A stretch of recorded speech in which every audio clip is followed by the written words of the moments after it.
이 코로나로 인한 팬데믹 상황을 겪으면서 우리가 특정 종교 단체나 교단이 계속 문제가 되어 왔다라고 하는 것이 이제 사회적으로 드러난 모습이죠.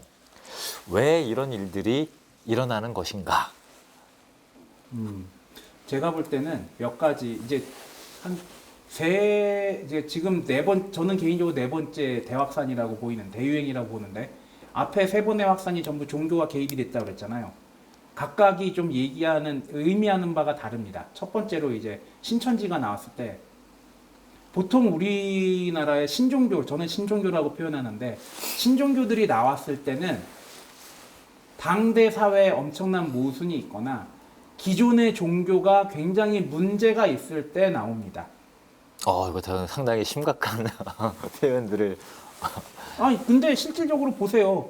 유대교가 제대로 역할을 못하니까 예수가 나왔고, 천주교가 뭐 면죄부 팔고, 성직자들이 계속해서, 율법을 지키지 않는 행위를 하다 보니까 개신교가 나온 거 아닙니까? 그리고 동학이 나왔을 때, 그리고 지금 증산계열의 신종교들이 나왔을 때, 19세기 조선이 외침을 받고, 국가가 위태로운 상황에서 세기말적인 현상에다가 각종 병과 각종 역병과 자연재해가 일어났을 때 등장했거든요. 그때 당시에 성리학이 제대로 역할을 하지 못했기 때문이죠. 지금 개신교계 신종교들 뭐 여호와의 증인이라든지 뭐 안식교라든지 뭐 마릴성도 예수그리스도교회라든지 뭐 기타 등등 여러 가지 종교들이 나왔을 때 가만히 보면은 개인적인 욕망 때문에 나온 것도 있을 수 있어요. 근데 그런 종교들은 오래 못 가요. 버티고 살아남는 종교들은 어떤 종교들이냐면은 기성 종교가 그 가지고 있는 모순들을 하나씩 내가 해결할 수 있다고 보여주는 방식으로, 그리고 자기 안의 모순들을 끊임없이 바꿔가는 과정을 통해서 그야말로 생존을 하는 거죠. 저는 지금 그 종교들이 좋은 종교라고 얘기하는 게 아니거든요. 그래서 많은 목사나 신학자들이 신천지가 나왔을 때 저 신천지 이단 종교예요라고만 얘기하지 않았어요. 개신교 내부에 이런 문제들 분명히 있다. 그러니까 저렇게 신천지가 사랑받는 거 아니냐. 사람들이 신천지로 몰려가는 거 아니냐. 교회 하나씩 추수꾼들한테 털리면서 개신교 반성해야 된다. 이런 얘기 실제로 나왔어요. 어떠한 새로운 종교가 나올 때는 그 기성의 종교가 문제가 되는 경우가 있고. 네. 저는 근데 조금 여기서 그 말씀을 들으면서 그러니까 표현 자체가, 그러니까 질문도 그렇지만은 여기서 우리가 그 1차적으로 구분해야 되는 게 사람의 문제인가 아니면은 사람을 넘어선 부분의 문제인가라고 하는 것과 관련해서 지금 이정우 교수님이 계속 이야기하고 있는 부분은 사람에 관한 이야기이다. 네. 무슨 얘기냐면 기도한다고 해서 감염병 안 걸리는 거 아니다와 마찬가지로 어떤 신앙을 갖고 있는 사람이 감염병에 걸렸다라고 하더라도 그의 신앙과 관련 있는 것이 아니라 그럼요. 그의 행동과 관련 있는 것이다. 라는 부분을 똑같이 동시에 그 얘기를 해야 되는데, 이제 아까 강의하실 때도 이제 그런 말씀을 하셨지만 두 번째 확산 때 종교가 개입되어 있다라고 하는 차원은 사실 그 난데없는 이야기처럼 들릴 수 있겠지만 종교인들에 의해서 감염병이 확산되는 상황에서는 그 종교를 비난하는 방식으로, 근데 그것이 결국은 이 넓은 의미에서 종교가 함께 비난을 받게 되니까 그에 반대하는 방식의 생각을 주도록 하기 위해서 저들은 동성애자고 뭐고 하면서 했던 그 사람들이 사실은 또 같은 종교단체의 사람들이었다라고 하는 것. 예. 이 부분이 되게 이제 중요한 건데. 첫 번째 확산과 두 번째 확산에서 신나서 비판을 했던 특정 종교가 있습니다. 첫 번째 확산에서 저 신천지 문제다. 두 번째 확산에서 저 동성애자들 문제다라고 했던 그 특정 집단이 있는데 그 특정 집단의 일부가 세 번째 확산을 주도했어요. 이때 저는 그래서 굉장히 그래도 저희 동네에 교회가 몇 개 있는데 그 교회에서 교회가 잘못했습니다 하고 플랜카드를 걸었어요. 그런 사람들도 있습니다. 저는. 그렇기 때문에 종교는 살아남을 수 있다고 네. 생각하고요. 그러니까 이제 생각해 보면은 우리가 좀 냉정한 눈으로 바라봐야 되겠다라고 생각하는 그 말 속에는 이게 함축되어 있는 건데, 여태까지 감염병이 크게 확산되는데 굉장히 중요한 역할을 했던 사람들 행동이 똑같거든요.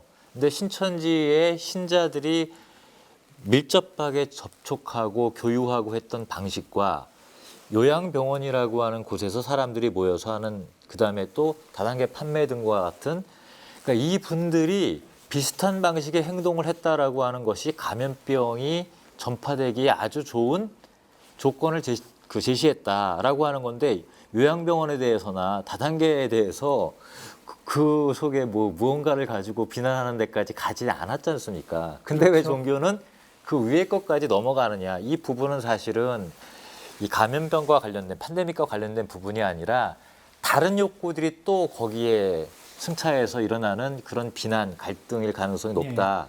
그 다단계나 이제 그 요양원 같은 데서 확산되는데도 종교가 관련이 돼 있어요. 예를 들어서 새로운 종교들은 그 다단계에서 사람을 이게 모아가지고 그 승급을 하는 방식으로, 새로운 종교들은 그런 식으로 포교를 많이 해요. 이제 연환제라든지 연원제라는 이름으로 그렇게 하고, 신천지 같은 경우에도 그런 식의 일부 그런 식을 차용하는 걸로 알고 있어요. 그런 차원에서 종교가 연관돼 있고, 두 번째로 요양원, 이건 종교랑 무슨 상관이 있느냐? 종교가 요새 되게 위기거든요. 신자 수가 점점 줄어듭니다. 그래서 종교가 새롭게 뚫고 나가는 거를 어떤 식으로 하고 있냐면은 심리 상담과 사회복지로 뚫고 나가요.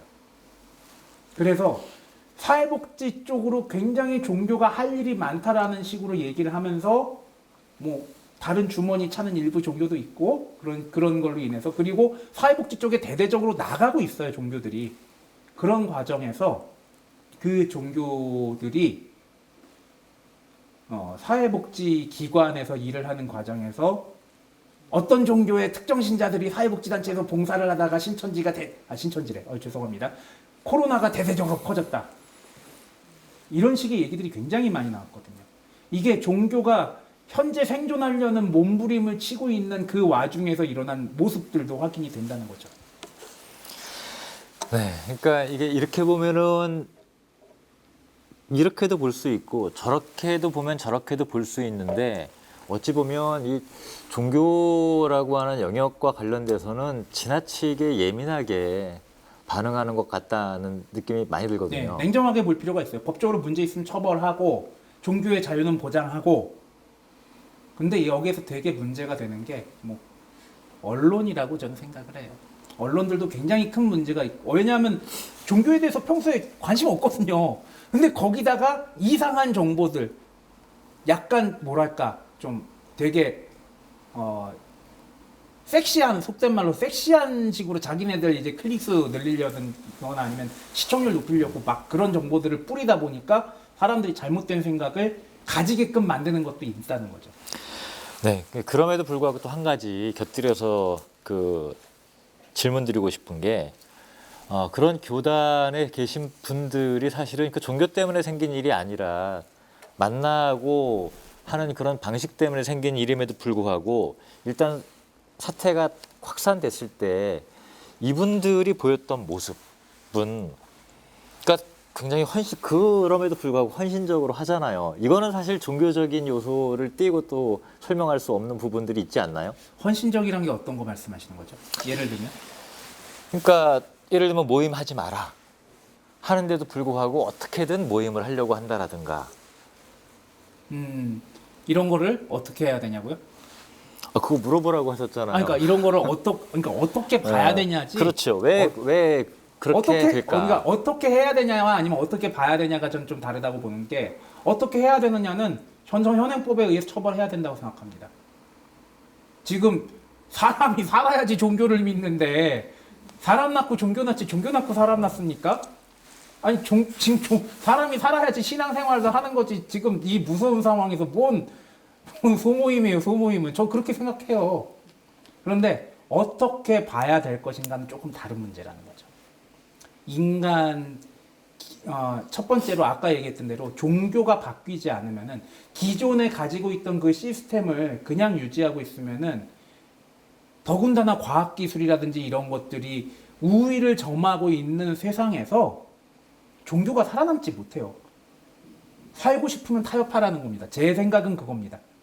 그래야지 저도 먹고 살거든요. 종교학자가 종교 없으면 뭘로 연구해요? 예.